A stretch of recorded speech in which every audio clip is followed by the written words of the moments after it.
গরম হয়ে গেছে, তেল দেওয়া হচ্ছে। হালকা তেলে রান্না হবে, বেশি তেল দেব না।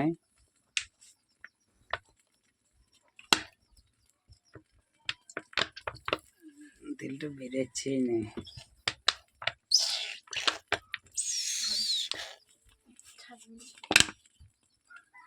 হালকা তেলে রান্না, আজ আর ফোড়ন দেবো না, তাই পেঁয়াজ দিয়ে দিলাম।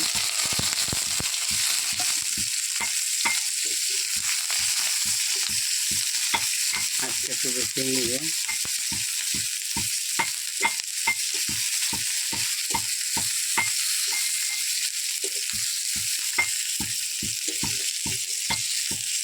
গুঁড়া লঙ্কা গুঁড়া আর জিরা ধনিয়া মিক্স মশলা, তো এটাতে জল দিয়ে এবারে গুলি পরে দেওয়া হবে। আদা রসুন কাঁচা লঙ্কা গুঁড়া করে মশলাটাতে দিয়ে একবারে কষিয়ে গ্রেভিটা বানানো হবে। পেঁয়াজটা প্রায় হয়ে গেছে, মশলাটা দিয়ে দেবে এবারে আদা রসুন লঙ্কা গুঁড়া পেস্ট। এটা টমাটো দিলে ভালো হইতো।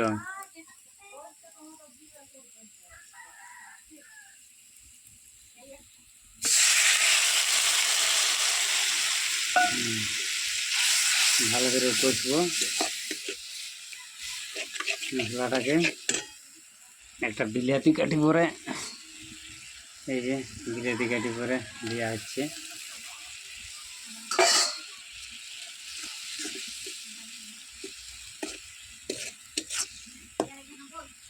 এটার সঙ্গে বিলাতিটা ভালো একটু সিদ্ধ হয়ে গেলে মাংসটা দিয়ে দেবো। মশলা প্রায় রেডি, এবারে মাংসটা দিয়ে দেবো।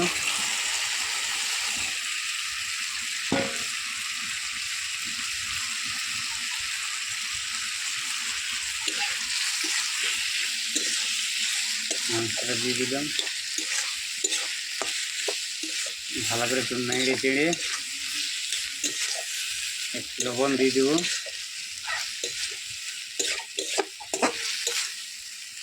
মাংসটার জলটা বেরিয়ে যাবে, তার জন্য লবণটা দিয়ে দিলাম স্বাদ মতো। ব্যাস,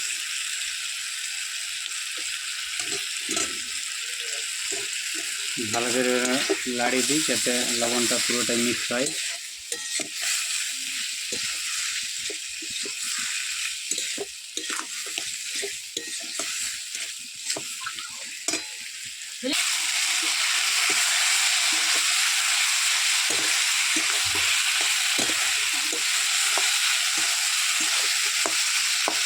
পুরো মাংসটা প্রায় ভাজা ভাজা হয়ে গেছে। একটু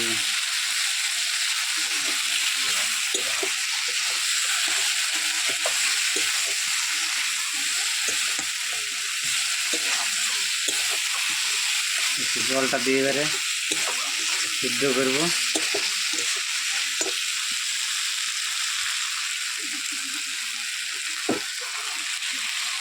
আদা কুটা মশলা কুটা জলটা একটু দিয়ে দিলাম।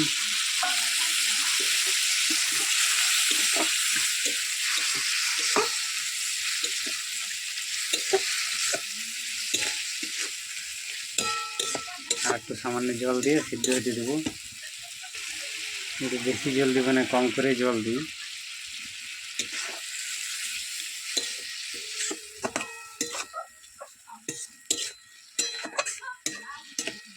ঢাকা দিয়ে দেবো। এবারে একটা জামবাটি আছে, এটা ঢাক দিয়ে দিই, একটু সিদ্ধ হোক। 5 মিনিট হয়ে গেছে, দেখি এবারে উঠাই পরে। উঠানো যাচ্ছে না।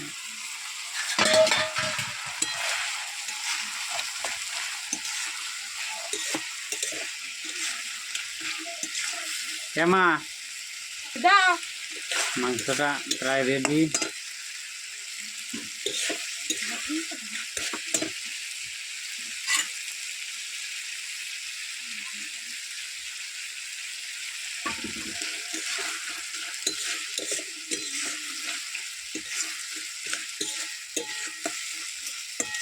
ধনিয়া পাতা গরম মশলা ধনিয়া পাতা দিয়ে নামাই দেব। মাখা মাখা হবে, বেশি একটা ঝোল করব না। এই যে গরম মশলা গরম মশলাটা দিই, নামাবো এবারে। গরম মশলাটা দিলাম,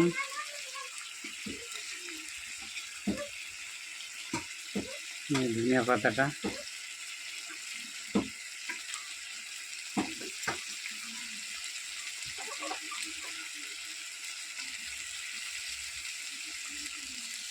এবারে নামিয়ে দেবো। নামাই দিচ্ছি, দারুণ সেন্ট আসছে। তা আপনারা এইভাবে করে দেখবেন। ভিডিওটা ভালো লাগলে লাইক কমেন্ট শেয়ার অবশ্যই করবে, তাইলে আমার আগ্রহটা বাড়বে আরও নতুন নতুন ভিডিও বানাতে। নমস্কার, ভালো থাকবেন বন্ধুরা। বন্ধুরা, মাংস তো রান্না হয়ে গেছে, তাহলে খাওয়া যাক।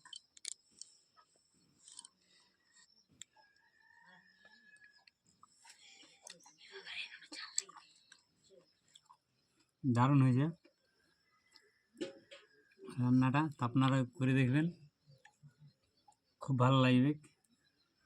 দেখো।